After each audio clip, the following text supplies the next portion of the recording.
तो next current affair जो हम कवर करेंगे, वैसे तो हमने इसको पहले भी पढ़ा था, आदित्य L1 को, ठीक है। आदित्य L1 ये हमने पढ़ा था। आदित्य L1 इंडिया का क्या है, सोलर मिशन है।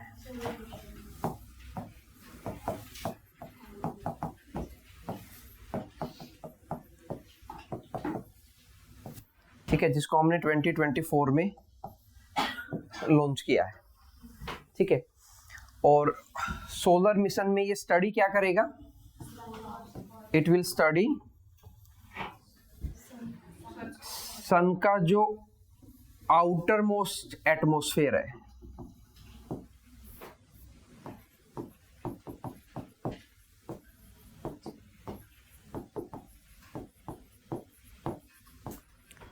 क्या नाम है सन के आउटर मोस्ट एटमॉस्फेयर का, corona. So to study the corona of sun हम लोगों ने आदित्य L1 लॉन्च किया था, ये हमने पहले पढ़ा था, ठीक है। अब बात है कि आदित्य L1 का जो पेलोड है उसका क्या नाम है। पेलोड का मतलब है कि आदित्य L1 तो एक सैटेलाइट है और हर एक सैटेलाइट अपने साथ एक पेलोड लेके जाता है, ठीक है। एक्चुअल में सैटेलाइट जो होता है वो पेलोड ही सैटेलाइट होता है बेसिकली। हमने पढ़ा था कि हर एक सैटेलाइट लॉन्चिंग व्हीकल होता है, उस सैटेलाइट लॉन्चिंग व्हीकल के ऊपर सबसे ऊपर पेलोड रखा होता है, ठीक है। तो आदित्य L1 का जो पेलोड है उसका नाम है प्लाज्मा एनालाइजर पैकेज, ठीक है, ठीक।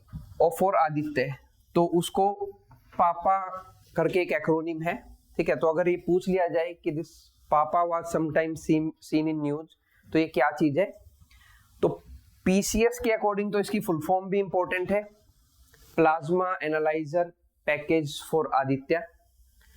ये प्लाज्मा एनालाइजर क्या होता है, प्लाज्मा क्या होता है बेसिकली, या फिर जो ये स्टडी करेगा Aditya L1 coronal mass ejection को, ये कोरोनल मास इजेक्शन क्या होता है। अभी तक हमने ये समझा है आदित्य L1 इंडिया का सन का मिशन है जो किसको स्टडी करेगा, कोरोना को स्टडी करेगा। जो सन का आउटर मोस्ट कोरोना है वहां से कई बार गैसेस के ऐसे फ्लेम्स निकलते हैं, गैसेस फ्लेम्स, उन गैसेस फ्लेम्स को बोलते हैं प्लाज्मा, ठीक है। एक स्टेट ऑफ मैटर है ये। तो जब गैसेस आयोनाइज्ड हो जाती हैं, ठीक है, तो उसके बाद उनको प्लाज्मा बोला जाता है।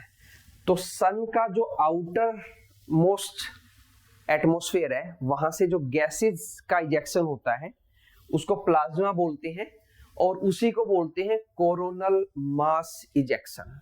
सो coronal mass ejection is nothing but the ionised gas या फिर इजेक्शन ऑफ आयनाइज्ड गैस जो सन के एटमॉस्फेयर से निकलते हैं, ठीक है।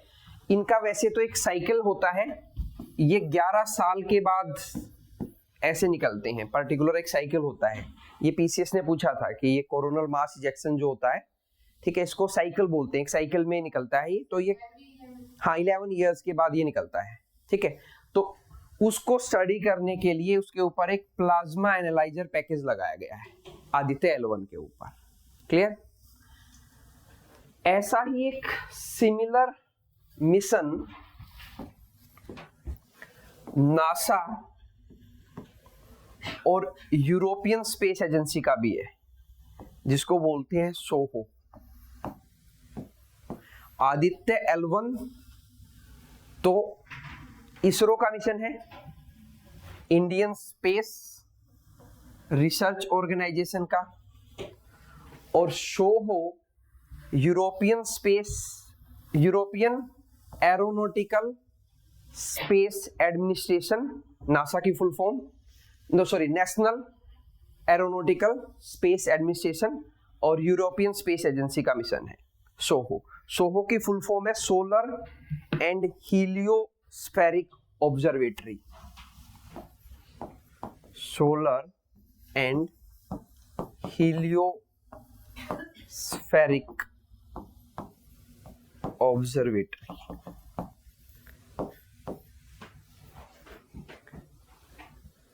सिर्फ हम, और ये मिशन जो है ये काफी पुराना मिशन है इनका, इट स्टार्टेड फ्रॉम समवेयर 1995 और 2025 तक ये चलेगा जो सोहो मिशन है। सोहो मिशन बहुत पुराना मिशन है नासा और यूरोपियन स्पेस एजेंसी का, 1995 में, हालांकि ईयर पूछे जाने की पॉसिबिलिटी ना के बराबर है पीसीएस में और उसमें भी। दूसरी स्पेस एजेंसी का सिर्फ हमें ये पता हो कि मिशन का नाम क्या है और वो कहाँ के लिए है, ठीक है, और वो भी पीसीएस पूछता है ऐसा, यूपीएससी के पूछे जाने की पॉसिबिलिटी कम है। यूपीएससी तो डायरेक्टली बस ये स्टेटमेंट दे सकता है that Soho is the mission of किसी पर्टिकुलर स्पेस एजेंसी का, तो वो है या नहीं है वो हमें पता होना चाहिए। तो सन को स्टडी करने के लिए बेसिकली अभी ये दो ही मिशन है, आदित्य L1 इंडिया का है और सोहो जो है वो नासा का, मेनली नासा का है लेकिन यूरोपियन स्पेस एजेंसी भी उसमें इन्वॉल्व है, ठीक है।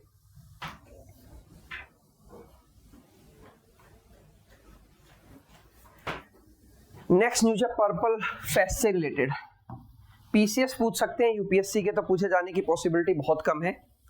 Purple fest persons with disabilities के लिए है। सिर्फ आपको इतना पता हो कि purple fest is related to what, so purple fest is related to persons with disabilities, इतना पता हो वो काफी है।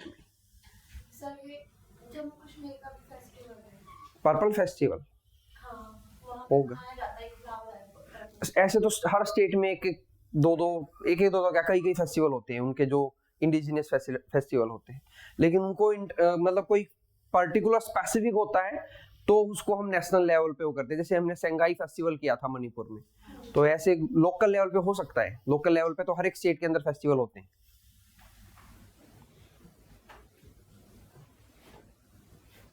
तो सिंपल ऐसे ही पूछा जाता है purple fest was related to which, किससे रिलेटेड है, तो द पर्सन विद डिसेबिलिटी से रिलेटेड है, हमें इतना पता हो ये काफी है, ठीक है। या फिर यूपीएससी में आंसर राइटिंग में हम यूज कर सकते हैं द पर्सन विद डिसेबिलिटी से रिलेटेड, अगर कुछ भी ऐसा आता है तो उनके लिए स्पेसिफिक पर्पल फेस्ट इंडिया ने स्टार्ट किया है। इसमें क्या होगा बेसिकली कि जो पर्सन विद डिसेबिलिटीज हैं मतलब उनको एक रिकॉग्निशन मिलेगी कि कौन कौन सी स्कीम चल रही है गवर्नमेंट की तरफ से उनको, और वो क्या क्या चीजें कर सकते हैं स्पेसिफिकली, कि कोई पर्सन हो विद डिसेबिलिटी उसने कुछ स्पेसिफिक अचीव किया है तो उनको वो बताया जाएगा। मतलब उनको एक तरह से अवेयरनेस से रिलेटेड ये है पर्पल फेस्टिवल की, जो पर्सन विद डिसेबिलिटी है उनको अवेयर किया जाए, ठीक है। स्कीम्स के बारे में अलग अलग फील्ड में अलग अलग पर्सन जो कंट्रीब्यूशन दे रहे हैं, जो पर्सन विद डिसेबिलिटी हैं उनके बारे में, तो एक तरह से अवेयरनेस फेस्टिवल है। नेक्स्ट न्यूज है कृष्ण राज सागर रिजर्वॉयर से रिलेटेड। ये ए नहीं आएगा इसमें, और वैसे लिख भी देते हैं इंग्लिश में सागर सागरा तो कोई फर्क नहीं पड़ता। तो कृष्ण राज सागर रिजर्वॉयर इंपॉर्टेंट है यूपीएससी के लिए भी और स्टेट पीसीएस के लिए तो बहुत इंपॉर्टेंट है, कई बार पूछा जा चुका है। पहली चीज तो कौन से स्टेट में है कृष्ण राज सागर रिजर्वॉयर? रिजर्वॉयर का मतलब है कि डैम है, तो कृष्ण राज सागर डैम भी है या रिजर्वॉयर भी है, तो कौन से स्टेट में है? कर्नाटका में है। दूसरी बात, कौन सी रिवर पे है? कावेरी रिवर पे है।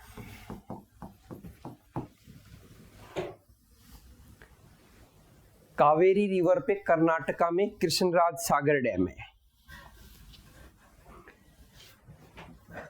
कावेरी रिवर का सोर्स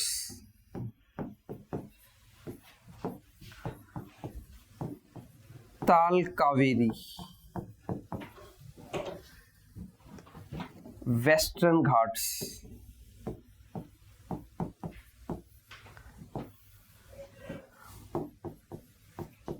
कर्नाटका,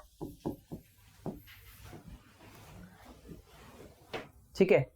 कावेरी रिवर ताल कावेरी से निकलती है जो वेस्टर्न घाट्स में है कर्नाटका में। देन कावेरी रिवर कौन कौन से स्टेट से फ्लो करती है? Start from Karnataka, then move to Kerala, then move to Tamil Nadu and finally Puducherry. तो 3 इंडियन स्टेट्स और एक इंडियन यूनियन टेरिटरी से कावेरी रिवर फ्लो करती है।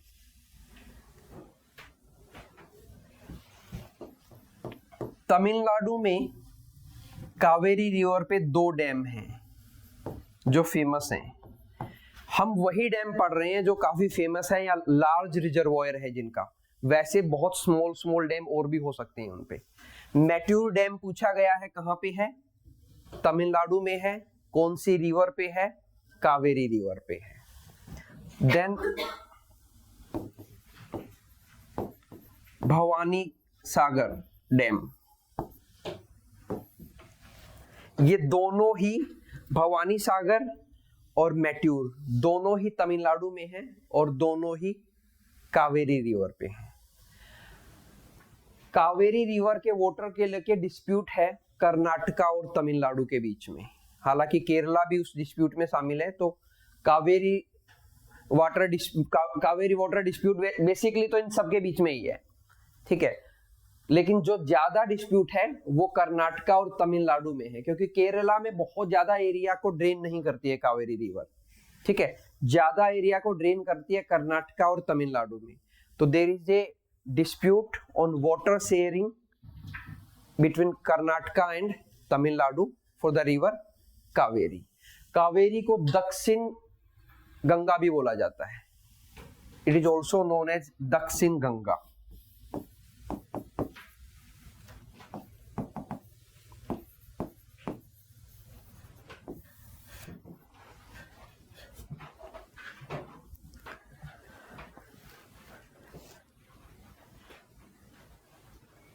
इसकी ट्राइब्यूटरीज लिखो। कावेरी रिवर की ट्राइब्यूटरी, मैंने कावेरी रिवर पूरा पढ़ा दिया है, जो कावेरी रिवर में पूछा जा सकता था वो मैंने सारा बता दिया यहाँ पे, तो वो याद कर लेना। ट्राइब्यूटरी लिखो, अमरावती, AMRAVATI, अमरावती।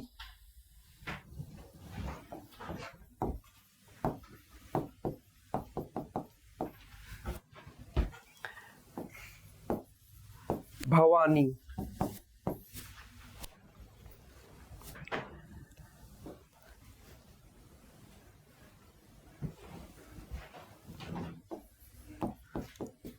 अर्कावती,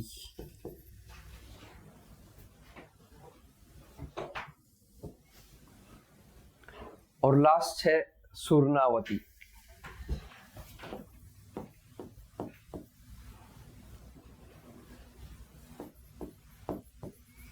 तो क्या ट्राइब्यूटरी याद करनी है? बिल्कुल याद करनी है। ये दोनों तो बहुत बार पूछी जा चुकी हैं। ट्राइब्यूटरीज बेसिकली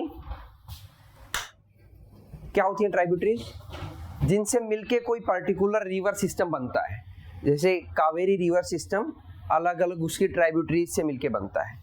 तो नॉर्मली क्वेश्चन ये आता है, मैच द फॉलोइंग। एक तरफ ट्राइब्यूटरी होती है और एक तरफ रिवर होती है, कि कौन सी रिवर की कौन सी ट्राइब्यूटरी है। या फिर ऐसे पूछ लेता है, यूपीएससी ने ऐसे पूछा है, which of the following are the tributary of Kaveri river. 4 river के नाम दे देगा, 4 ऑप्शन अलग अलग होंगे। तो आपको रिवर्स की ट्राइब्यूटरी मेन तो याद रखनी है, ठीक है।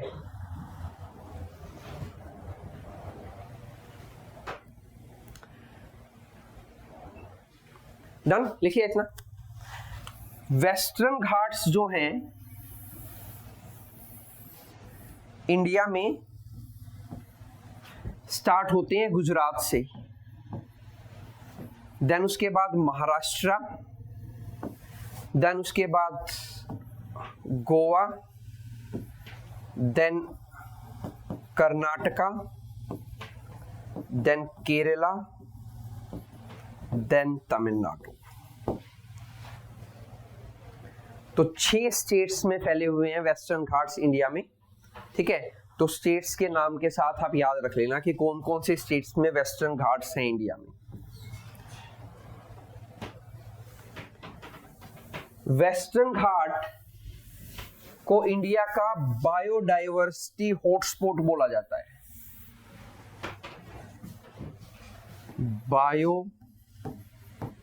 बायोडाइवर्सिटी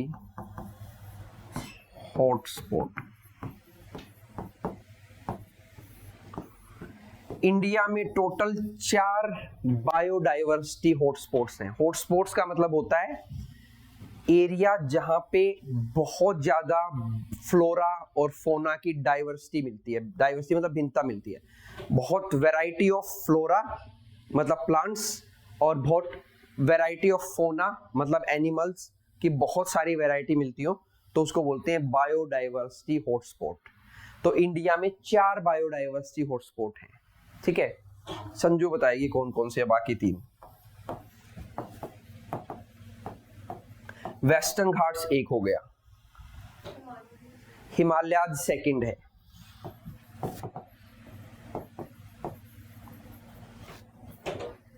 हाँ, Indo Burma reason,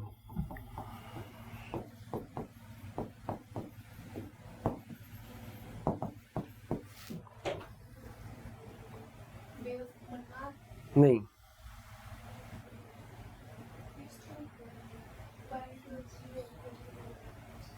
Andaman Nicobar में है। प्लेस का नाम बताओ। Sundaland in Andaman and Nicobar. तो ये याद रखना, इंडिया में 4 बायोडाइवर्सिटी हॉटस्पॉट्स हैं। Biodiversity hotspot are the area where you will find the large variety of flora and fauna. Western Ghats, Himalayas, Indo Burma region और Sundaland in Andaman and Nicobar 4 biodiversity hotspots हैं India में।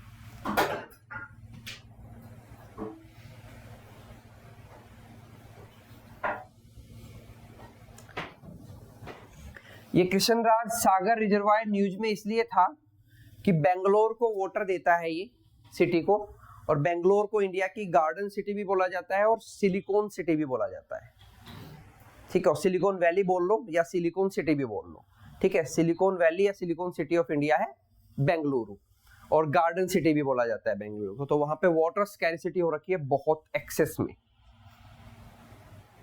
ये चीज शायद मैंने आप लोगों को पहले भी बताई थी बेंगलुरु से रिलेटेड एक।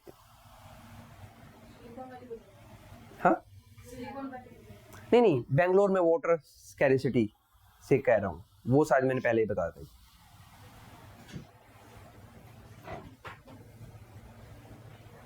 कृष्णराज सागर डैम, मुझे एक और इंफॉर्मेशन याद आ गई। इसको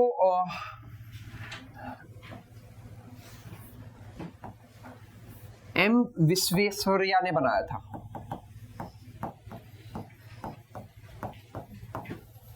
एम विश्वेश्वरैया ये इंडिया के बहुत रेप्यूटेड इंजीनियर माने जाते हैं पुराने टाइम पे, ठीक है। और हर 15 सितंबर को इनकी बर्थ एनिवर्सरी को हम इंडिया में इंजीनियर डे के रूप में सेलिब्रेट करते हैं।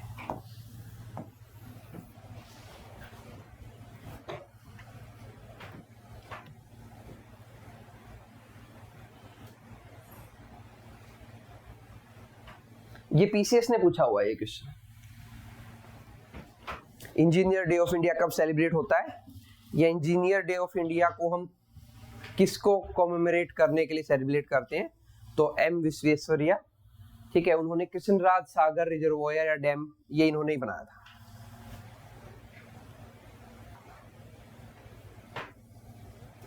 – 1955 में इनको भारत रत्न भी मिला था, हालांकि ऐसे पूछे जाने की पॉसिबिलिटी कम है,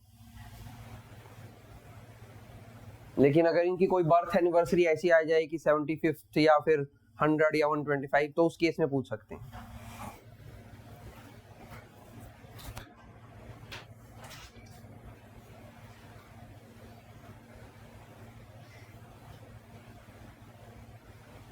done. Sikkim's first railway station recently inaugurated by prime minister, Rangpo railway station. PCS के लिए इंपॉर्टेंट है name of the railway station, UPSC तो नहीं पूछेगा। ये तो मैंने पहले भी बता दिया था आप लोगों को कि सिक्किम में पहली बार रेलवे गया है, ठीक है, 2024 में। तो first railway station of Sikkim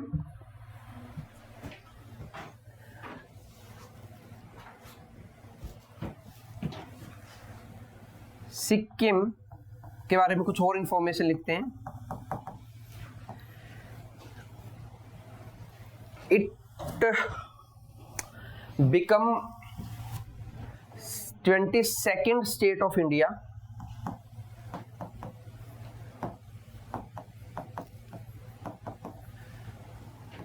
in 1975 through 36th Constitutional Amendment Act। 1975 में इंडिया का 22वां स्टेट बना था ये। 36th कॉन्स्टिट्यूशनल अमेंडमेंट एक्ट किया गया था।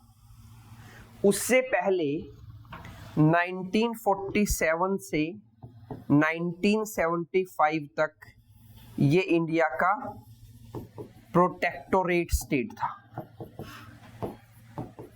मतलब इंडिया की प्रोटेक्शन के अंडर में था, लेकिन कंप्लीट स्टेट नहीं था। कंप्लीट स्टेट ये इंडिया का बना 1975 में through 36th constitutional amendment act.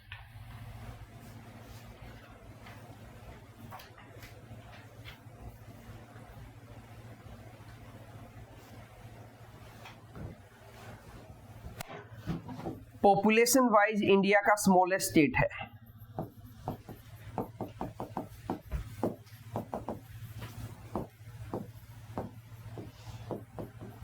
Largest है यूपी। पॉपुलेशन वाइज इंडिया का स्मॉलेस्ट स्टेट है सिक्किम।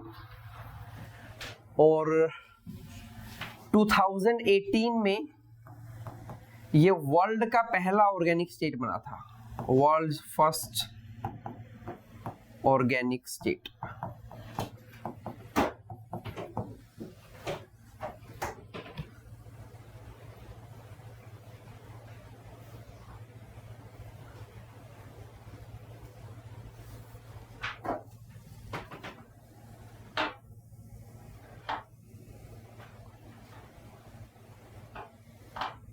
इंडिया का हाईएस्ट पीक है यहां पे कंचनजंगा।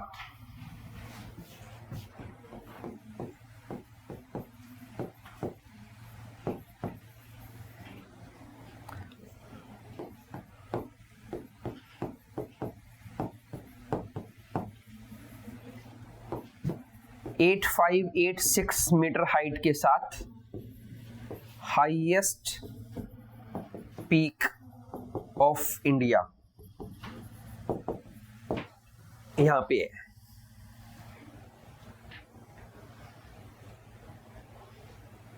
और यहीं पे कंचनजंगा बायोस्फीयर रिजर्व भी है।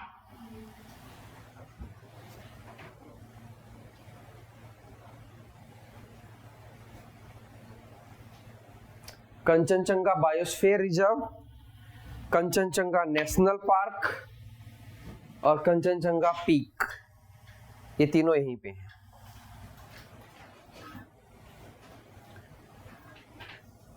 ये कंचनजंगा हिमालयाज का पार्ट है। जो कंचनजंगा पीक है ग्रेटर हिमालय का पार्ट है। ये ग्रेटर हिमालयाज का हाईएस्ट पीक है इंडिया के अंदर। It's the highest peak of greater Himalayas in India.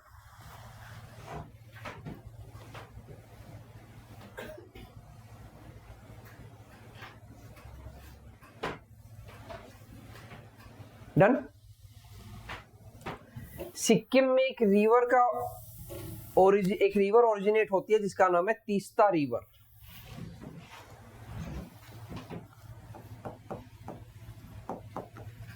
Teesta river originate in Sikkim, then move to West Bengal in India and then enter into Bangladesh and merge with Brahmaputra।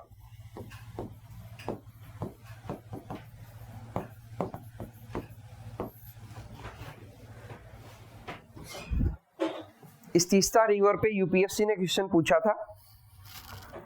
एक तो यही था कि ये किसकी ट्राइब्यूटरी है, तो ये ब्रह्मपुत्रा की राइट बैंक ट्राइब्यूटरी है।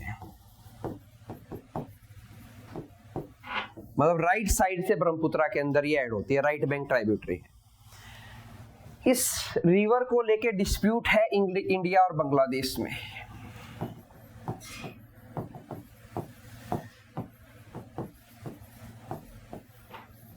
इसके वाटर शेयरिंग को लेके डिस्प्यूट है इंडिया और बांग्लादेश में।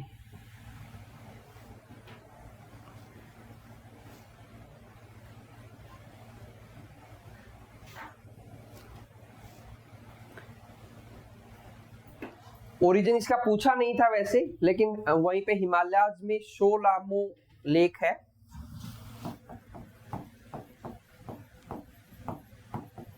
पूछा नहीं है लेकिन ये कभी हिमालयाज में सिक्किम में, तो वहां से इसका ओरिजिन है, शोलामो लेक से निकलती है, सिक्किम से होते हुए इंडिया में वेस्ट बंगाल में एंटर करती है, वेस्ट बंगाल से बांग्लादेश में एंटर करती है और बांग्लादेश में ब्रह्मपुत्रा के साथ मर्ज हो जाती है, इंडिया में मर्ज नहीं होती है। ठीक है, तो इसका वाटर शेयरिंग को लेके कि इंडिया इसका ज्यादा वाटर यूज कर रहा है, बांग्लादेश कह रहा है कि हमें ज्यादा वाटर चाहिए, तो उसको लेके डिस्प्यूट है इंडिया और बांग्लादेश में तीस्ता रिवर को लेके। ठीक है, और ये चीज अभी भी पिछले इस साल भी न्यूज में थी, तीस्ता रिवर। ठीक है, तो हमने एक रिवर और कवर कर लिए, कावेरी और तीस्ता, 2 रिवर हो गई।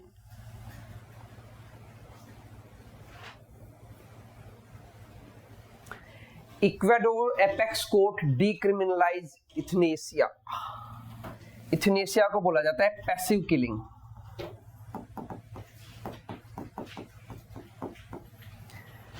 और राइट टू डाई।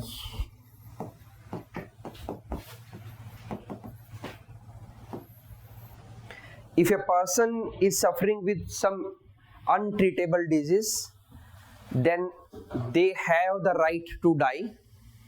ठीक है, मतलब कोई पर्सन है वो आईसीयू में है या फिर मेडिसिन पे चल रहा है, तो उसका मेडिकल सपोर्ट सिस्टम बंद कर दिया जाए तो ही विल ऑटोमेटिकली डाई, तो उसको बोलते हैं इथनेसिया। इंडिया में इलीगल है, not allowed in India.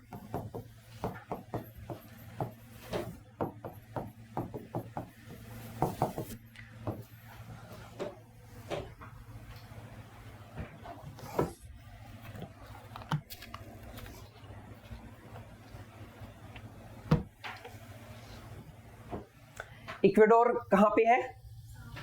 South America में। लिखा हुआ है क्या इसमें? नहीं लिखा। साउथ अमेरिकन कंट्री है। ठीक है, कुछ पढ़ा था हमने इक्वेडोर में, कोई आइलैंड्स पढ़े थे। हाँ, वो नहीं पढ़ा। गैलापागोस आइलैंड, गैलापागोस टोर्टोइज मिलते हैं वहां पे, हमने पढ़ा था। गैलापागोस आइलैंड है। ठीक है, पुराना उठा के देखोगे उसमें लिखा होगा आप लोगों ने इक्वाडोर। क्विटो है capital, Quito is the capital of Ecuador. South American continent की कंट्री है, जिसको नहीं पता है वो लिख लेना, is a country of South American continent, bordering Pacific Ocean. Pacific Ocean के साथ इसकी बाउंड्री लगती है, पैसिफिक ओशियन के साथ बाउंड्री लगती है, और पैसिफिक ओशियन में ही इसके गैलापागोस आइलैंड है, जहां पे बहुत लार्ज टोर्टोइज मिलते हैं। Galapagos islands belong to Ecuador, Pacific Ocean के अंदर हैं ये गैलापागोस आइलैंड, पैसिफिक ओशियन।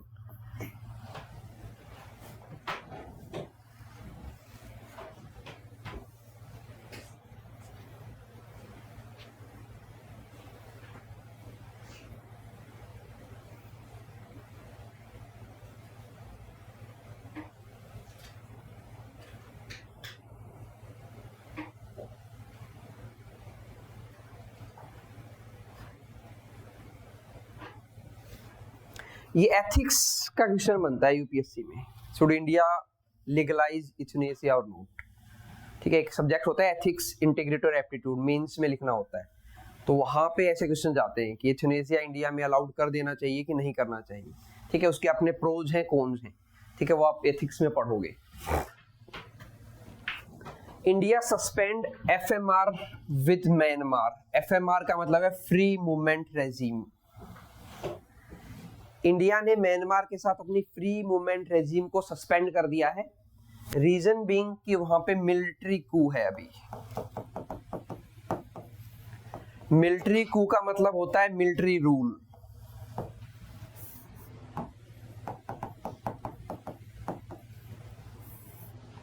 कू का मतलब रूल, और उसको दूसरे टर्म में स्ट्रेटोक्रेसी भी बोलते हैं। जैसे हमारे यहाँ डेमोक्रेसी है तो रूल बाय मिलिट्री को बोलते हैं स्ट्रेटोक्रेसी।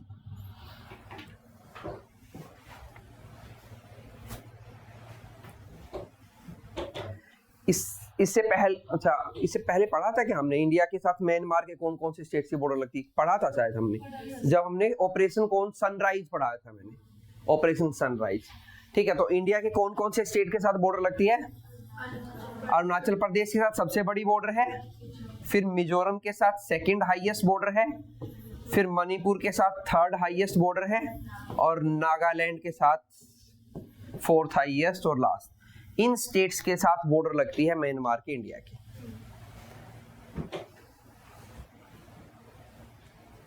पुराना नाम क्या है? बर्मा। ठीक है, वो हमने अभी पढ़ा था, Indo Burma region, biological hotspot वो यही है। बेसिकली जो पूर्वांचल रेंज है हिमालयाज की, वहां पे। मिलिट्री क्यू है, कैपिटल है नाईपेडू।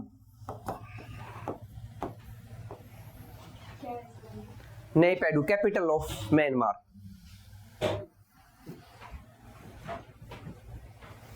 सर हिंदी में तो लिखा होता है नैपीता।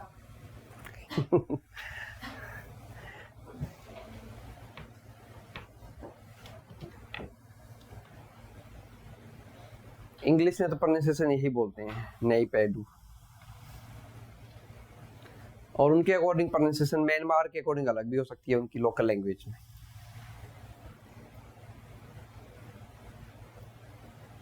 तो पीसीएस पूछ सकता है, यूपीएससी तो नहीं पूछेगा कि इंडिया ने रिसेंटली किस कंट्री के साथ अपना फ्री मूवमेंट रिजीम जो है वो सीज कर दिया है, नहीं पॉसिबल है। ठीक है, तो ये डिसीजन होम मिनिस्ट्री लेती है। ठीक है, कौन है हमारे होम मिनिस्टर? नहीं, उनको बताने दो ना, नहीं पता था, पढ़ो, पहले भी डिस्कस किया था हमने। 7th इंडियन ओशियन कॉन्फ्रेंस हुई है पर्थ, ऑस्ट्रेलिया में।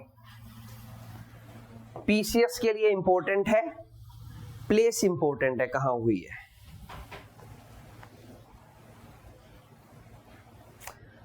यूपीएससी ये पूछ सकता है, पूछेगा तो कि फर्स्ट कहां हुई थी? सिंगापुर में। इंडिया इसका पार्ट है।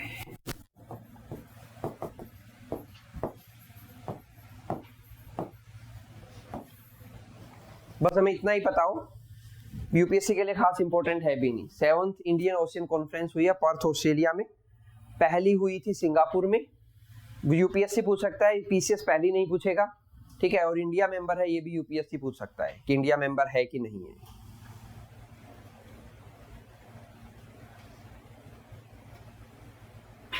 क्योंकि जनरली आंसर में ऑस्ट्रेलिया होता तो हम लगाते नहीं, क्योंकि इंडियन ओशियन कॉन्फ्रेंस है तो पर्थ में क्या क्यों होगी, क्योंकि वो तो पैसिफिक ओशियन में। ठीक है, लेकिन ऑस्ट्रेलिया उसका मेंबर है, और most of the Asian country भी इसके मेंबर है। India send humanitarian aid to cholera hit Zambia. तो जाम्बिया की लोकेशन इंपॉर्टेंट है हमारे लिए यूपीएससी के हिसाब से। जाम्बिया एक लैंडलॉक्ड कंट्री है, जो यूपीएससी का फेवरेट क्वेश्चन होता है, which of the following is a landlocked country. तो जाम्बिया अफ्रीकन कॉन्टिनेंट है ये। ठीक है, अफ्रीकन कॉन्टिनेंट में जाम्बिया एक लैंडलॉक्ड कंट्री है, ये लिख लो।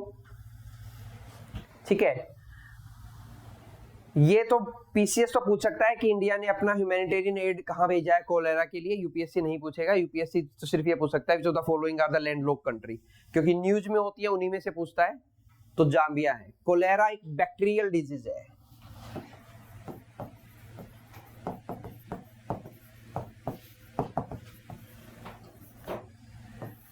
और फादर ऑफ बैक्टीरियोलॉजी बताओ? Robert Koch.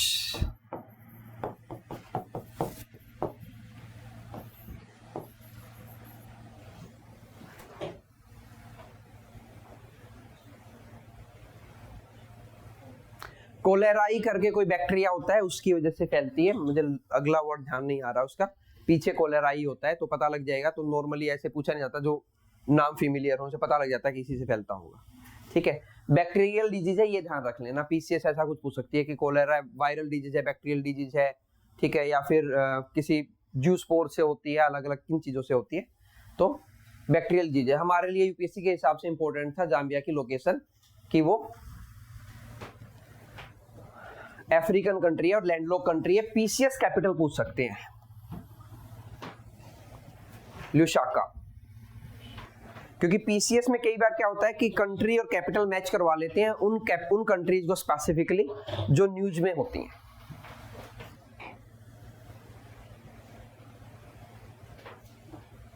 और अगर कुछ बहुत बड़ा हुआ होता तो हम ये भी पढ़ते कि इसकी नेबरिंग कंट्री कौन सी है। ठीक है, तो इतना इंपॉर्टेंट नहीं है तो नेबरिंग कंट्री नहीं पढ़ रहे।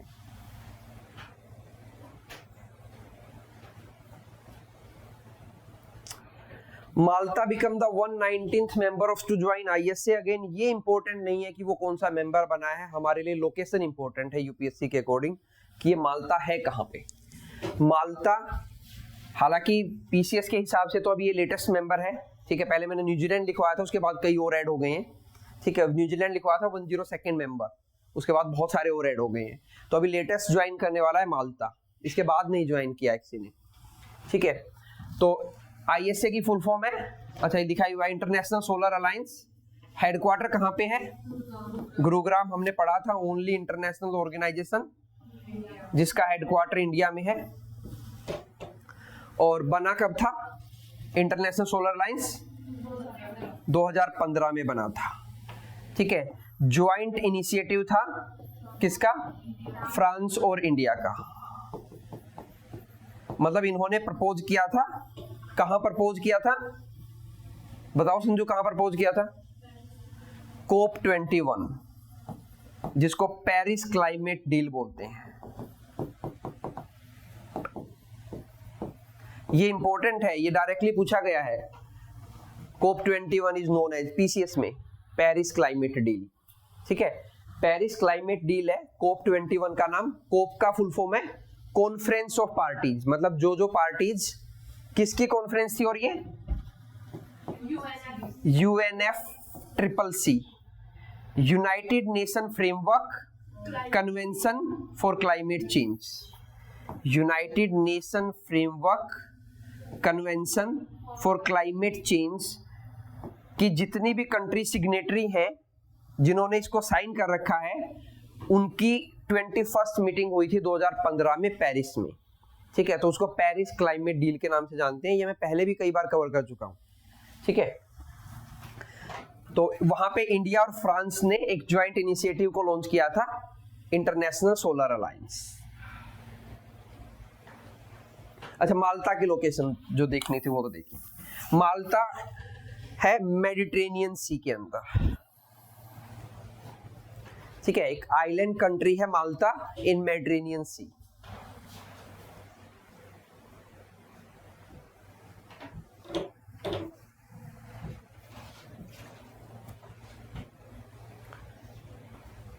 ये इटालियन पेनिनसुला है, इसका नाम हमने क्या पढ़ा था? Apennine peninsula. पेनिनसुला लैंड का वो हिस्सा होता है जो तीन तरफ से पानी से घिरा होता है। और अगर आप याद कर सकते हो तो ये भी इंपॉर्टेंट है, सार्डिनिया आइलैंड्स इटली को बिलोंग करते हैं, जो मेडिटेरेनियन सी में है, और कोर्सिका आइलैंड फ्रांस के हैं, जो मेडिटेरेनियन सी में है। और हमने फ्रांस के एक और आइलैंड पढ़े थे, रीयूनियन आइलैंड। वो कहां पे है? इंडियन ओशियन में। ठीक है, तो ये भी याद रख लेना, लिख लो, फिर रिवाइज करेंगे कभी। ये पूछे गए हैं, ये शायद पता नहीं यूपीएससी ने तो नहीं, पीसीएस ने पूछे हैं, शायद पूछे जरूर हैं, यूपीएससी ने पूछे हैं या पीसीएस ने पूछे हैं। सार्डिनिया आइलैंड किससे बिलोंग करते हैं? इटली के आइलैंड से। कहाँ पे? मेडिटेरेनियन सी में। और कोर्सिका आइलैंड फ्रांस के हैं, मेडिटेरेनियन सी में। मेडिटेरेनियन सी किसका पार्ट है? किसका पार्ट है? अटलांटिक ओशियन का। उसको बताने दिया करो जिससे पूछूं मैं, मुझे पता लगे ना कौन पढ़ रहा है। अटलांटिक ओशियन का पार्ट है मेडिटेरेनियन सी, ठीक है। अब बताओ कि कौन सी स्ट्रेट कनेक्ट करती है दोनों को, क्योंकि हमने लास्ट क्लास में ही पढ़ा था।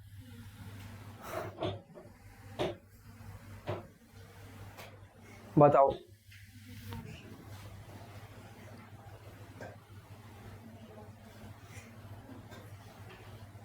बताओ, नहीं अब कॉपी पलट रही है नहीं यहाँ, बताओ। आधे तो फेस नीचे कर लेते हैं लिखने के बहाने से। मुस्कान, जिब्राल्टर स्ट्रेट पढ़ा था, याद आ गया? लास्ट क्लास में थे? नहीं थे तो पढ़ा था हमने, जिब्राल्टर स्ट्रेट पढ़ा था। जिब्राल्टर किसकी ओवरसीज टेरिटरी है ये भी बताया था मैंने, यूके की ओवरसीज टेरिटरी है।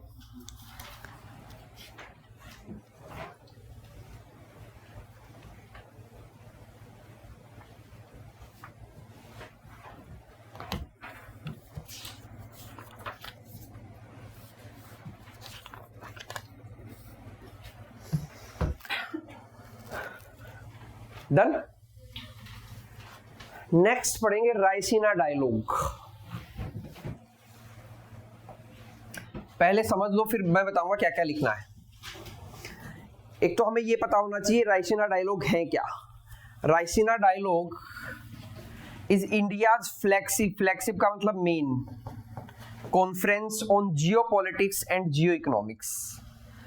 जियोपॉलिटिक्स और जियो इकोनॉमिक्स पे इंडिया की कॉन्फ्रेंस है रायसीना डायलॉग, जो हर साल होती है। इसका नाम रायसीना डायलॉग इसलिए है क्योंकि ये रायसीना हिल्स पे है, रायसीना हिल्स पे होती है। रायसीना हिल्स को बोलते हैं seat of Indian government.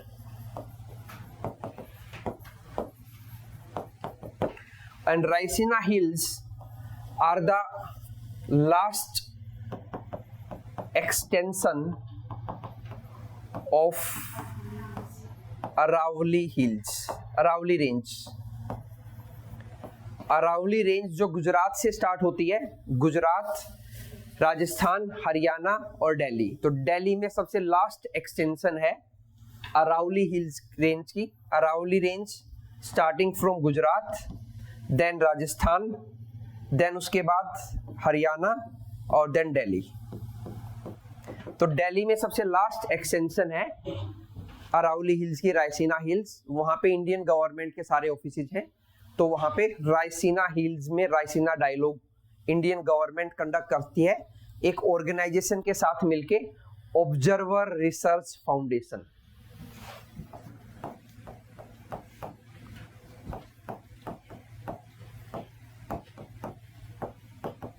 Observer Research Foundation plus Ministry of External Affair मिलके हर साल एक डायलॉग कंडक्ट करते हैं और अलग अलग कंट्रीज के हेड को बुलाते हैं बातचीत करने के लिए, मतलब डिप्लोमेटिक रिलेशनशिप्स को अच्छे करने के लिए, ठीक है। तो इसलिए इंडिया की कॉन्फ्रेंस है जियोपॉलिटिक्स और जियो इकोनॉमिक्स में। कंट्रीज बहुत सारी आती हैं, तो कंट्रीज हर साल बदलती भी है, तो हम याद नहीं करेंगे, बस इतना याद रख लें ये इंडिया की का डिप्लोमेटिक स्ट्रोक है एक तरह से, जो हर साल होती है। रायसीना हिल्स पे होती है। Raisina hills Aravalli hill range का लास्ट एक्सटेंशन है दिल्ली में, और Aravalli hills old fold mountain है और गुजरात, राजस्थान, हरियाणा और दिल्ली के अंदर मिलते हैं।